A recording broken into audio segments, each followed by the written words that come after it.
नमस्कार, Chanakya IAS academy के daily current affair session में आपका स्वागत है। आज है 5 जून। 5 जून से जितने भी महत्वपूर्ण प्रश्न बनते हैं हम उन पर चर्चा करेंगे। हमारा पहला प्रश्न है, हाल ही में कौन सा देश टीकों के परीक्षण के लिए सेंट्रलाइज्ड लेबोरेटरी नेटवर्क में शामिल हुआ है? भारत, नेपाल, बांग्लादेश या श्रीलंका? तो अभी हाल ही में भारत सेंट्रलाइज्ड लेबोरेटरी नेटवर्क में शामिल होने वाला देश बन गया है। भारत टीकों के परीक्षण के लिए सेंट्रलाइज्ड लेबोरेटरी नेटवर्क में शामिल हुआ है। इससे भारत को तेजी से वैक्सीन बनाने में मदद मिलेगी। भारत के इसमें शामिल होने का उद्देश्य कोविड जैसी किसी भी इमरजेंसी में वैक्सीन के विकास में तेजी लाना है। हमारा अगला प्रश्न है, हाल ही में भारत ने किस देश के साथ बिजली निर्यात का समझौता किया है? श्रीलंका, बांग्लादेश, नेपाल या ऑस्ट्रेलिया? तो अभी हाल ही में भारत ने नेपाल के साथ बिजली निर्यात के समझौते पर हस्ताक्षर किया है। 132 केवी और कम क्षमता की मौजूदा ट्रांसमिशन लाइनों के माध्यम से बरसात के मौसम में नेपाल से बिहार में बिजली निर्यात करने के लिए आवश्यक तंत्र बनाने के लिए मार्च 2025 तक दूसरी अंतर्देशीय बुटवल गोरखपुर 400 केवी ट्रांसमिशन लाइन के तहत भारतीय खंड के निर्माण को पूरा करने के लिए समझौते पर शीघ्र हस्ताक्षर किया गया है। हमारा अगला प्रश्न है, हाल ही में पर्वतारोहण कोर्स पूरा करने वाली पहली एनसीसी कैडेट महिला कौन बनी है? तो अभी प्रियंका सिंह, शालिनी सिंह, जिज्ञासा यादव या प्रीति कुमारी? तो हाल ही में शालिनी सिंह जो एनसीसी कैडेट की पहली महिला बन गई हैं कोर्स पूरा करने वाली। शालिनी सिंह ने देश की पहली महिला एनसीसी कैडेट के रूप में उत्तराखंड के हिमालयी क्षेत्र में पर्वतारोहण पाठ्यक्रम को पूरा करते हुए इतिहास रचा है। लखनऊ की 20 वर्षीय एनसीसी कैडेट शालिनी सिंह उन्नत पर्वतारोहण पाठ्यक्रम को पूरा करने वाली भारत की पहली महिला कैडेट बन गई हैं। उन्होंने पाठ्यक्रम के तहत उत्तराखंड के उत्तरकाशी जिले में ड्रिंग घाटी में 15,400 फुट की चोटी पर चढ़ाई की थी।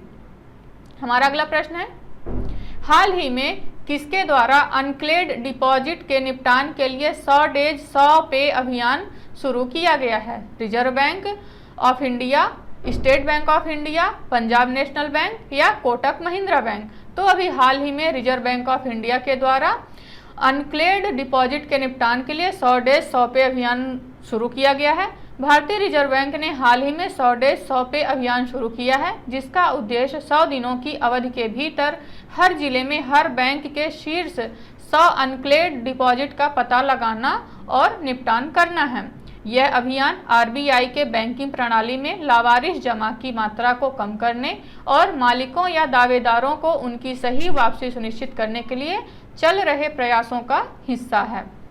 अगला प्रश्न देखेंगे, किस राज्य के महिला एवं बाल विकास विभाग ने मुख्यमंत्री दूध उपहार योजना के लिए गोल्ड स्कोच अवार्ड प्राप्त किया है?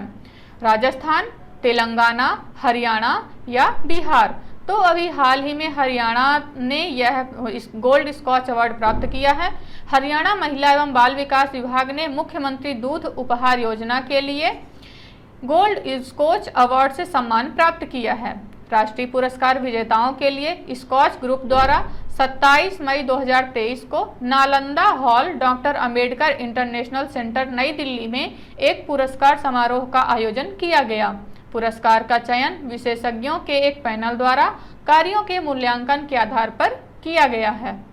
अगला प्रश्न देखेंगे, विश्व पर्यावरण दिवस 2023 का विषय क्या रखा गया है? प्लास्टिक प्रदूषण का समाधान, केवल एक पृथ्वी, बीट प्लास्टिक प्रदूषण या इनमें से कोई नहीं? तो प्लास्टिक प्रदूषण का समाधान विषय के साथ आज 5 जून के दिन विश्व पर्यावरण दिवस मनाया जा रहा है। विश्व पर्यावरण दिवस 5 जून को मनाया जाता है। विश्व पर्यावरण दिवस 2023 की थीम प्लास्टिक प्रदूषण का समाधान है। इस थीम के तहत विश्व पर्यावरण दिवस 2023 में सरकारों, कंपनियों आदि को तेजी से काम बढ़ाने और प्लास्टिक प्रदूषण के बढ़ते संकट को हल करने की आवश्यकता पर प्रकाश डाला जाएगा। ताकि दुनिया को प्लास्टिक प्रदूषण से बचाने के लिए कार्य तेजी से किया जा सके। इससे पहले साल 2022 में ओनली वन अर्थ थीम के तहत पर्यावरण के प्रति सद्भावना रखने तथा उसका संरक्षण करने पर प्रकाश डाला गया था। हमारा अगला प्रश्न है, हाल ही में किस राज्य केंद्र शासित प्रदेश में स्थित किश्तवाड़ में उत्तर भारत का प्रमुख पावर हब बनाया जाएगा? नई दिल्ली, हरियाणा, राजस्थान या जम्मू कश्मीर? तो जम्मू कश्मीर के किश्तवाड़ में प्रमुख पावर हब बनाया जाएगा। पीएमओ में केंद्रीय राज्य मंत्री जितेंद्र सिंह ने कहा कि चल रही बिजली परियोजनाओं के पूरा होने के बाद जम्मू कश्मीर का किश्तवाड़ उत्तर भारत का प्रमुख पावर हब बन जाएगा, जो लगभग 6000 मेगावाट बिजली पैदा करेगा। उन्होंने किश्तवाड़ और डोडा जिलों में विभिन्न पनबिजली परियोजनाओं की प्रगति की समीक्षा के लिए एक विस्तृत बैठक आयोजित करते हुए यह बात कही। हमारा अगला प्रश्न है, भारत वियतनाम ने कहां तीसरी समुद्री सुरक्षा वार्ता आयोजित की है? ढाका, नई दिल्ली, काठमांडू या थिम्पू? तो अभी हाल ही में भारत और वियतनाम ने नई दिल्ली में तीसरी समुद्री सुरक्षा वार्ता आयोजित की है। भारत और वियतनाम ने हाल ही में नई दिल्ली में तीसरी समुद्री सुरक्षा वार्ता आयोजित की, जिसमें इस क्षेत्र में बढ़ते चीनी आक्रमण के बीच एक सुरक्षित समुद्री वातावरण को बनाए रखने की उनकी प्रतिबद्धता को रेखांकित किया गया। व्यापक समुद्री सुरक्षा बढ़ाने के लिए क्षेत्रीय और अंतर्राष्ट्रीय तंत्र को मजबूत करने पर ध्यान केंद्रित करते हुए दोनों देशों के वरिष्ठ अधिकारियों ने बातचीत की। यह वार्ता समुद्री सुरक्षा के महत्व और भारत वियतनाम के बीच समुद्री सहयोग को महत्वपूर्ण बनाने वाले विभिन्न पहलुओं की पड़ताल करता है। हमारा अगला प्रश्न है, हाल ही में कौन प्रत्यक्ष विदेशी निवेश के लिए भारत की शीर्ष पसंद के रूप में सामने आया है?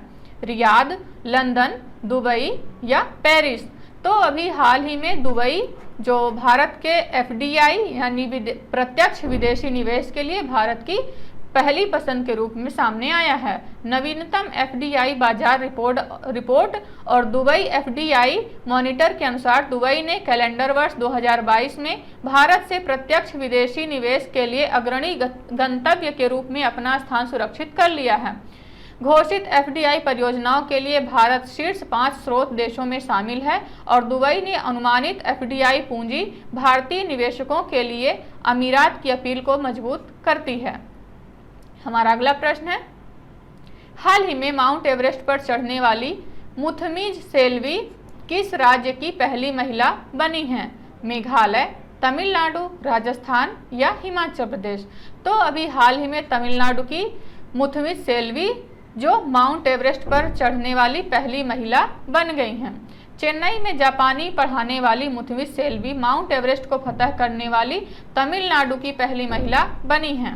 ये इंपॉर्टेंट है, आपसे पूछा जाएगा मुथमिज सेल्वी किस राज्य की हैं? तो तमिलनाडु। तो ये रहे आज के हमारे प्रमुख प्रश्न। उम्मीद करते हैं कि आपको हमारे चाणक्य IAS अकेडमी द्वारा चलाया जा रहा करंट अफेयर सेशन पसंद आ रहा होगा। चाणक्य IAS अकेडमी के और भी ऐसे कंटेंट से जुड़ने के लिए चैनल को सब्सक्राइब करें, बेल आइकॉन को दबाना ना भूलें, जिससे हमारा कोई भी कंटेंट आपसे मिस ना हो। धन्यवाद।